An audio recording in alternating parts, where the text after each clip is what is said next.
ओम शांति। 6 मई 2024। आज की मुरली। मीठे बच्चे, इस जन्म के पापों से हल्का होने के लिए बाप को सच सच सुनाओ और पिछले जन्मों के विकर्मों को योग अग्नि से समाप्त करो। प्रश्न: खुदाई खिदमतगार बनने के लिए कौन सी एक चिंता यानी फुरना रहना चाहिए? उत्तर है, हमें याद की यात्रा में रहकर पावन जरूर बनना है। पावन बनने का फुरना चाहिए, यही मुख्य सब्जेक्ट है। जो बच्चे पावन बनते हैं वही बाप के खिदमतगार बन सकते। बाप अकेला क्या करेगा? इसलिए बच्चों को श्रीमत पर अपने ही योग बल से विश्व को पावन बनाकर पावन राजधानी बनानी है। पहले स्वयं को पावन बनाना है। ओम शांति। यह तो जरूर बच्चे समझते हैं। हम बाबा के पास जाते हैं रिफ्रेश होने के लिए। वहाँ सेंटर्स पर जब जाते हैं तो ऐसे नहीं समझ सकते। तुम बच्चों की बुद्धि में है, बाबा मधुबन में है। बाप की मुरली चलती ही है बच्चों के लिए। बच्चे समझेंगे हम जाते हैं मधुबन में मुरली सुनने। मुरली अक्षर श्री कृष्ण के लिए समझ लिया है। मुरली का अर्थ कोई और नहीं है। तुम बच्चों को अब अच्छी तरह से समझ आई है ना? बाप ने समझाया है और तुम फील करते हो। बरोबर हम बहुत बेसमझ बन पड़े थे। ऐसे कोई भी अपने को समझते नहीं हैं। यहाँ जब आते हैं तब निश्चय बुद्धि होते हैं। बरोबर हम बहुत बेसमझ बन गए थे। तुम सतयुग में कितने समझदार विश्व के मालिक थे। कोई मूर्ख थोड़े ही विश्व के मालिक बन सकते हैं। यह लक्ष्मी नारायण विश्व के मालिक थे। इतने समझदार थे, तब तो भक्ति मार्ग में पूजे जाते हैं। जड़ चित्र कुछ बोल तो नहीं सकते। शिव बाबा की पूजा करते हैं, वह कुछ बोलते हैं क्या? शिव बाबा एक ही बार आकर बोलते हैं। पूजा करने वालों को भी पता नहीं है कि यह ज्ञान सुनाने वाला बाप है। श्री कृष्ण के लिए समझते हैं। उसने मुरली बजाई। जिसकी पूजा करते उनके ऑक्यूपेशन को बिल्कुल नहीं जानते, तो यह पूजा आदि निष्फल ही हो जाएगी जब तक बाप आए। तुम बच्चों में कईयों ने वेद शास्त्र आदि कुछ भी पढ़े नहीं हैं। अब तुम्हें एक सत्य बाप पढ़ा रहे हैं। तुम समझते हो बरोबर सच्चा पढ़ाने वाला एक ही बाप है। बाप को कहा ही जाता है सत्य। नर से नारायण बनने की सच्ची कथा सुनाते हैं। अर्थ तो ठीक है, सत्य बाप आते हैं। अब नर से नारायण बनना है तो जरूर सतयुग स्थापन करेंगे ना। पुरानी दुनिया कलयुग थोड़े ही बनेगी। कथा सुनने समय यह कोई को बुद्धि में नहीं होता है कि हम नर से नारायण बनेंगे। अभी तुमको नर से नारायण बनने का राजयोग सिखलाते हैं। यह भी कोई नई बात नहीं। बाप कहते हैं मैं कल्प कल्प आकर समझाता हूँ। युगे युगे कैसे आऊँगा? ब्रह्मा का चित्र दिखाकर तुम समझा सकते हो। यह रथ है, यह है बहुत जन्मों के अंत का जन्म पतित। अब यह भी पावन बनते हैं, हम भी बनते हैं। सिवाय योग बल के कोई पावन बन नहीं सकता। विकर्म विनाश हो सके, विकर्म विनाश हो न सके। पानी में स्नान करने से कोई पावन नहीं बनते। यह है योग अग्नि। पानी होता है आग को बुझाने वाला, आग होती है जलाने वाली। तो पानी कोई आग तो नहीं है जिससे विकर्म विनाश हो।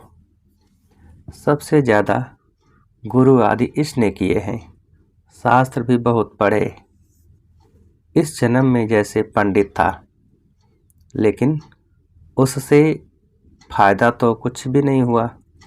पुण्य आत्मा तो बनते ही नहीं, पाप ही करते आए। बाप ने समझाया है, जो अपने को बच्चे समझते हैं तो इस जन्म में जो पाप आदि किए हैं, जबकि सम्मुख बाप आया है तो पाप कर्म बता देने चाहिए, तो हल्का हो जाएगा। इस जन्म में हल्के हो जाएंगे। फिर पुरुषार्थ करना है, जन्म जन्मांतर के पाप कर्म का बोझा जो सिर पर है उसे उतारना है। बाप योग की बात समझाते हैं, योग से ही विकर्म विनाश होंगे। यह बातें तुम अभी सुनते हो, सतयुग में यह बातें कोई सुना न सके।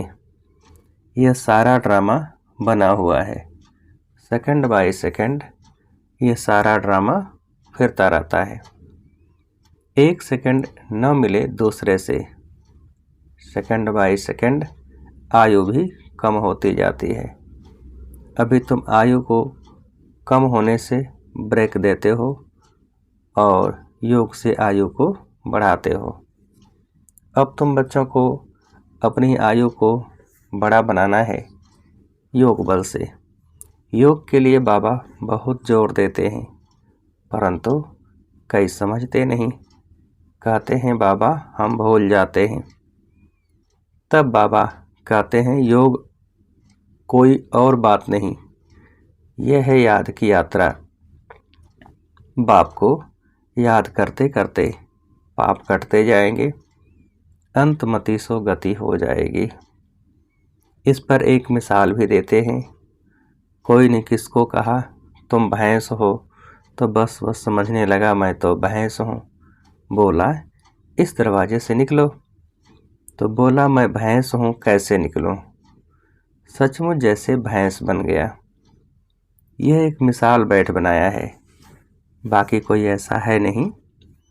यह कोई यथार्थ मिसाल नहीं है, हमेशा रियल बात पर मिसाल दिया जाता है। इस समय बाप तुमको जो समझाते हैं उनके फिर भक्ति मार्ग में त्यौहार मनाए जाते हैं। कितने मेले मलाखड़े आदि होते हैं। बाकी इस समय जो कुछ होता है उनके त्यौहार बन जाते हैं। तुम यहाँ कितने स्वच्छ बनते हो। मेले मलाखड़े में तो कितने मैले होते हैं, शरीर को मिट्टी मलते हैं, समझते हैं पाप मिट जाएंगे। बाबा का खुद यह सब किया हुआ है। नासिक में पानी बहुत गंदा होता है, वहाँ जाकर मिट्टी मलते हैं, समझते हैं पाप विनाश हो जाएंगे। फिर उस मिट्टी को साफ करने के लिए पानी ले आते हैं। विलायत में कोई बड़े महाराजा आदि जाते थे तो गंगा जल का मटका साथ ले जाते थे। फिर स्टीमर में वही पानी पीते थे। आगे एरोप्लेन मोटर आदि थे नहीं। 100-150 वर्षों में क्या क्या बन गया है। सतयुग आदि में यह साइंस आदि काम में आती है। वहाँ तो महल आदि बनाने करने में देरी नहीं लगती। अभी तुम्हारी बुद्धि पारस बुद्धि बनती है तो सब काम सहज कर लेती है। जैसे यहाँ मिट्टी की ईंटें बनती हैं, वहाँ सोने की होती हैं। इस पर माया मच्छंदर का खेल भी दिखाते हैं। यह तो उन्होंने नाटक बैठ बनाए हैं दिखाने के लिए। बरोबर स्वर्ग में सोने की ईंटें हैं, उसको कहा ही जाता है गोल्डन एज, इसको कहा जाता है आयरन एज। स्वर्ग को तो सभी याद करते हैं, चित्र भी उन्हों के काम कायम हैं। कहते भी हैं आदि सनातन धर्म, फिर हिंदू धर्म कह देते हैं। देवता के बदले हिंदू कह देते हैं, क्योंकि विकारी हैं तो देवता कैसे कहें। तुम कहाँ भी जाते हो तो यह समझाते हो, क्योंकि तुम हो मैसेंजर पैगंबर। बाप का परिचय हर एक को देना है। कोई झट समझेंगे कि बरोबर तुम ठीक कहते हो, दो बाप बरोबर हैं। कोई कह देंगे परमात्मा तो सर्वव्यापी है। तुम समझते हो एक से हद का वर्षा मिलता है, पारलौकिक बाप से बेहद का वर्षा मिलता है 21 जन्म के लिए। यह ज्ञान भी अभी है, वहाँ यह ज्ञान नहीं रहता। संगम पर ही वर्षा मिलता है, जो फिर 21 पीढ़ी जन्म बाई जन्म तुम राज्य करते हो, तुम सारे विश्व के मालिक बनते हो। यह तुमको अभी मालूम पड़ा है। जो पक्के निश्चय बुद्धि हैं उनको कोई संशय उठाने की बात ही नहीं। बेहद के बाप से बेहद का वर्षा मिलता है। शिव बाबा आएंगे तो ज़रूर कुछ वर्षा देते होंगे, इसलिए बाबा कहते हैं यह बैज बहुत अच्छा है, इसे सदा लगा कर रखना है। घर घर में मैसेज देना है, फिर कोई माने या ना माने, बिना आएगा तो समझेंगे भगवान आया हुआ है। फिर उन्हों को तुमने मैसेज दिया होगा, वे याद करेंगे कि यह सफ़ेद पोश वाले फरिश्ते कौन थे। सूक्ष्मतन में भी तुम फरिश्ते देखते हो ना।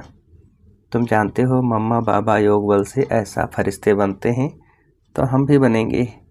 यह सब बातें बाप इसमें प्रवेश कर तुमको समझाते हैं, डायरेक्ट नॉलेज देते हैं। जो बाबा में नॉलेज है वह तुम बच्चों में भी है। जब ऊपर में जाते हो तो नॉलेज का पार्ट भी पूरा हो जाता है, फिर जो पार्ट मिला है वह सुख का पार्ट बजाते हैं और यह नॉलेज भूल जाती है। तो तुम बच्चे कहाँ भी जाते हो तो मैसेंजर की निशानी यह बैज साथ में ज़रूर चाहिए। भल कोई हंसी करे, इस पर क्या हंसी करेंगे, तुम तो यथार्थ बात सुनाते हो। यह बेहद का बाप है, उनका नाम है शिव बाबा, वह कल्याणकारी है, आकर स्वर्ग की स्थापना करते हैं। यह है पुरुषोत्तम संगम युग। यह सारा ज्ञान तुम बच्चों को मिला है, फिर भूलना क्यों चाहिए। बात तो बिल्कुल सहज है, चलते फिरते बाप और बरसे को याद करना है, शांतिधाम और सुखधाम। तुम बच्चे यहाँ आते हो, मुरली सुनकर जाते हो, फिर सुनानी भी चाहिए। ऐसे नहीं सिर्फ एक ही ब्राह्मणी मुरली चलाए। ब्राह्मणी को आप समान बनाकर तैयार करना चाहिए, तब बहुतों का कल्याण कर सकेंगे। अगर एक ब्राह्मणी कहाँ चली जाती है तो दूसरी क्यों नहीं सेंटर चला सकती। क्या धारणा नहीं की है। स्टूडेंट को पढ़ने और पढ़ाने का शौक चाहिए। मुरली तो बहुत सहज है, कोई भी धारण कर क्लास करा सकते हैं।